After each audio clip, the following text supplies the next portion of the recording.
Bonjour à tous, bah écoutez, aujourd'hui j'ai changé de tactique, donc voilà, je vais vous expliquer comment je fais mon travail le matin. Donc je fais un premier tour là, pour jeter un coup d'œil. Alors déjà, je surveille avec une caméra en hiver, vous la voyez là, donc j'ai une caméra qui me permet de surveiller. Donc déjà quand je me lève une fois par nuit pour jeter un coup d'œil, enfin un coup d'œil, regardez. Et puis en me levant et en me réveillant le matin, je jette un coup d'œil. Donc ça peut être ces jours-ci, je me réveille à 6h du matin, 5h30 ou des fois plus tard, parce que ben il n'y a pas de surhomme, hein, et à un moment ben, je fatigue. Après, la deuxième chose, donc une fois que je démarre, moi j'ai des stabules qui font que bon, j'arrive à faire un peu de travail avant le lever du jour, mais c'est pas formidable. De toute façon, les animaux, à part quand je suis vraiment obligé pour aller à des réunions, ils partent. Donc après, la deuxième chose que je fais, c'est de revenir faire un tout petit tour très rapide des stabules avant de démarrer quelconque moteur. Pourquoi? Parce que c'est là où on voit s'il y a des problèmes ou pas, parce que dès qu'on démarre un moteur, que ce soit le C15 ou que ce soit un tracteur, tout le monde se lève pour manger.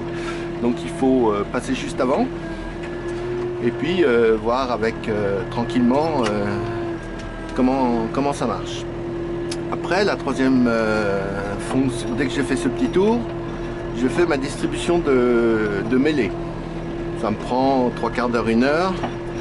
Et là, ça me permet d'aller, donc je fais le tour de toute la ferme, y compris dans les prés. Parce qu'avec les sangliers, ben, c'est là où je fais ce qu'on appelle le pied, c'est-à-dire que je repère s'il y en a ou pas. Et puis je reviens, je donne dans les bâtiments, je distribue de partout. Après, et c'est ce que je commence maintenant, je vais donner, remplir ou compléter les libres services. Donc là par exemple, c'est un très très bon foin avec du trèfle, sauf que le problème c'est qu'il y avait beaucoup de rumex, c'est le seul endroit de la ferme où il y a du rumex, beaucoup de rumex qui est passé au milieu. Donc je suis obligé de faire tourner la botte pour qu'il mange ce qui est bon. Et puis je vais remettre bien évidemment une botte tout de suite, une nouvelle botte, pour que bien sûr qu'il n'y ait pas que du rumex à manger, sinon j'aurais des soucis de digestion. Donc là je fais je mets du foin, de l'enrubané, enfin je recomplète, hein, distribue. Ça me prend, suivant les jours, hein, ça me prend pas longtemps. La distribution de fourrage, c'est de l'ordre de, au pire, une demi-heure quand il y a beaucoup de choses à faire, 20 minutes autrement, enfin ça dépend.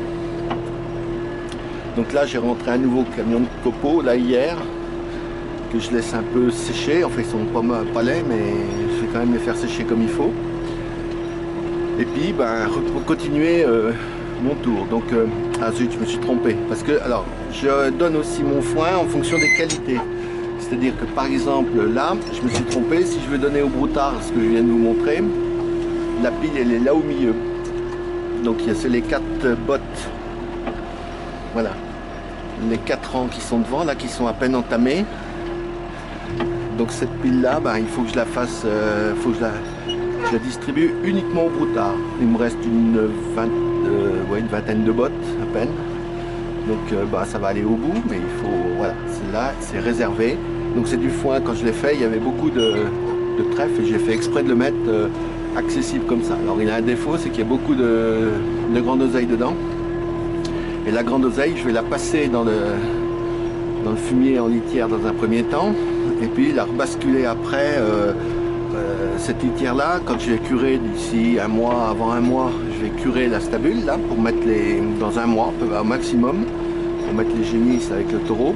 Et là, tout ce que je vais sortir, je vais le composter de façon à ce que ça chauffe et que les graines de rumex, parce que ça se ressème, c'est absolument impressionnant, ces graines de rumex soient détruites par la chaleur.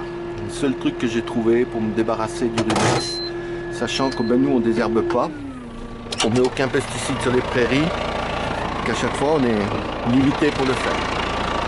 Bon, et puis dans l'ordre des choses, après pour finir, je vais venir pailler. Alors c'est toujours un peu délicat parce que je pourrais me dire je paille d'abord et puis je fais le reste après. C'est pas comme ça que moi je le fais, mais peut-être que j'ai tort. Parce que c'est vrai qu'après, quand je fais des vidéos, il y en a toujours. En fait, je tourne tout le temps mes vidéos pratiquement le matin, parce que c'est là les scènes les plus sympas à filmer, c'est le matin au réveil. Parce que là, les petits veaux se lèvent, ils courent. Généralement, le réveil du troupeau, c'est un moment qui est vraiment sympa. Et puis la journée, c'est plus compliqué pour filmer parce qu'il faudrait venir, faut garder la caméra et tout. Il faut accepter beaucoup de choses quand on veut communiquer. Il faut accepter beaucoup de choses parce que moi, je peux pas transformer ma ferme en salon de l'agriculture. C'est pas possible. Et en même temps, comme j'ai beaucoup de réunions, des fois, je suis à la bourre et je peux pas non plus. Voilà. Alors il peut m'arriver parce qu'avec les temps poissous comme on a eu ces temps-là, c'est vrai que les bêtes sont plus sales. Donc voilà, je vais pailler. Donc et puis après, alors avant, après, au milieu, quand il y a un souci, il faut intervenir. Donc le souci, c'est quoi? C'est bien sûr les vélages. C'est le matin très tôt de venir faire boire un veau qui a un peu de mal à démarrer, ou un veau malade, parce que c'est notre principal souci. Et puis c'est d'intervenir sur le troupeau au moment où on met la mêlée, parce que c'est là où c'est plus facile. Les vaches, on peut les prendre avec les cornadis, donc les contenir, et c'est là qu'on peut intervenir plus facilement. Donc voilà, c'est globalement comment dire, l'organisation d'une journée d'hiver. Ah, j'ai perdu mon couteau. Chaque fois, c'est le vrai problème, ça. J'en perds quand même un par mois parce qu'il tombe des poches. Et puis, alors généralement, je les recherche. Et là, il y a des fois, l'autre jour, dans les taureaux, avec les taureaux dans la gadoue, je pense qu'il est tombé dans la gadoue. Les taureaux ont marché dessus. Et puis depuis, j'ai pas revu. Mettre un GPS sur les couteaux, moi, j'aurais un GPS sur les couteaux, ça m'arrangerait bien.